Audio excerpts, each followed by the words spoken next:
The dress I was thought you'd supposed to never make show my her. CEO look confident, but the moment she stepped out of the fitting room, I saw something wouldn't miss completely this. different in her eyes: fear. She stood beneath the soft lights of a small boutique in downtown Chicago, holding the edge of an elegant navy blue dress while watching worried herself about in what the mirror happens like she next. was trying to recognize the woman staring back at Whatever her. it is, Then we'll she face it turned together. toward me and quietly asked if she looked You good made enough the for her date skyline that look night. even more beautiful. I should have answered like an employee. That's quite a compliment. Instead, without the thinking, truth. I said, "I can't look away." What happened after that changed both our lives in a way neither of us expected. But before we continue, if you believe kindness, hope, forgiveness, compassion, and second chances can change someone's life, please take a moment to like this video, share it with someone who needs hope today, leave a comment, and subscribe to the channel. You never know whose heart might need a little encouragement. My name is Nathan Brooks, and 6 months earlier, I had been sleeping in a cramped apartment outside Chicago with my younger brother, Caleb, while working 2 jobs just to keep us afloat. After our mother passed away, I had become the person Caleb depended on, and I was determined not to let him lose his future because of our circumstances. That was how I ended up working as an executive assistant for Victoria Bennett, the 38-year-old CEO of a rapidly growing technology company. Victoria was brilliant, disciplined, and intimidating. Employees respected her, but very few actually knew her. She arrived before everyone else, left after almost everyone, and never talked about her personal life. To me, she was simply the woman who had given me a chance when my resume looked ordinary and my financial situation was anything but impressive. Over time, I began noticing little things nobody else seemed to see. Victoria kept a faded photograph of her parents inside her desk drawer. She always became quiet whenever someone mentioned weddings. And every Friday afternoon, she called an elderly woman named Grace in Ohio. One evening, while we were finishing a difficult project, Victoria finally told me the truth. Her father had abandoned the family when she was young, and her mother had spent years believing she wasn't worthy of being loved. Victoria had built her entire life around proving that nobody would ever have the power to make her feel unwanted again. Her success was real, but underneath it was an enormous fear of vulnerability. That was why the date mattered so much.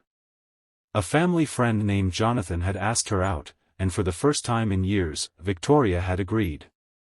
She wanted to believe that perhaps she could stop hiding behind boardrooms and business suits. She wanted to know what it felt like to be chosen for who she was, rather than for what she had accomplished. At the boutique that evening, she tried several dresses before choosing the navy one.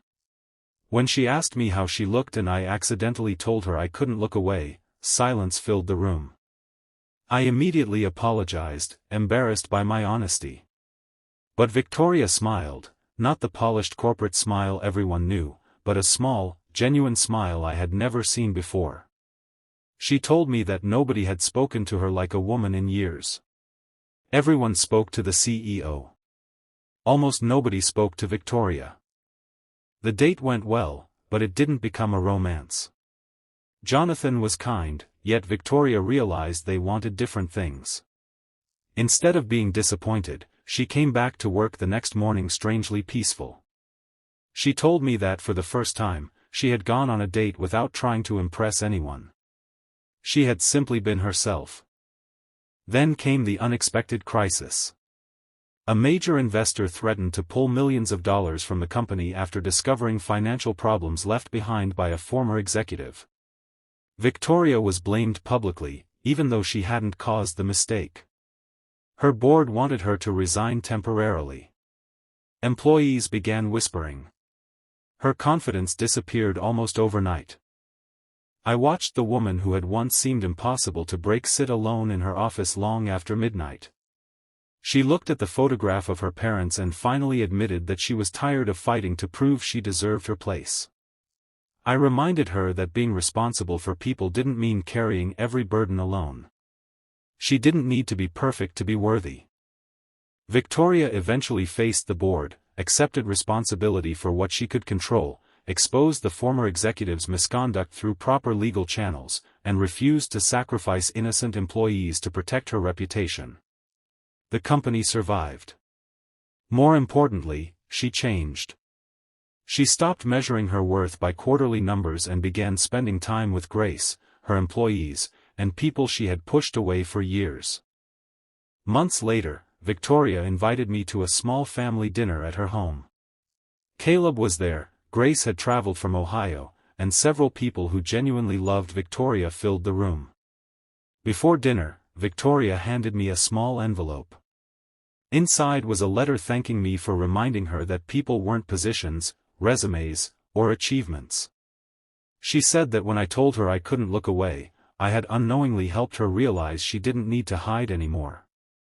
If this story touched something inside your heart, please support it with a like, share it with someone who needs a reminder that they are enough, and subscribe for more stories about kindness, courage, and second chances. And before you leave, I have one special request. Comment the words, "You are worthy of being seen," if you believe everyone deserves to be valued for who they truly are. That night, as everyone laughed around the dinner table, Victoria looked happier than I had ever seen her. Not because she was a CEO. Not because she had won a battle in the boardroom. But because she had finally stopped trying to earn the love she had always deserved. And I learned something too. Sometimes the most powerful thing we can give another person isn't money, advice, or success. Sometimes, it is simply the courage to look at them honestly and remind them that they were never invisible.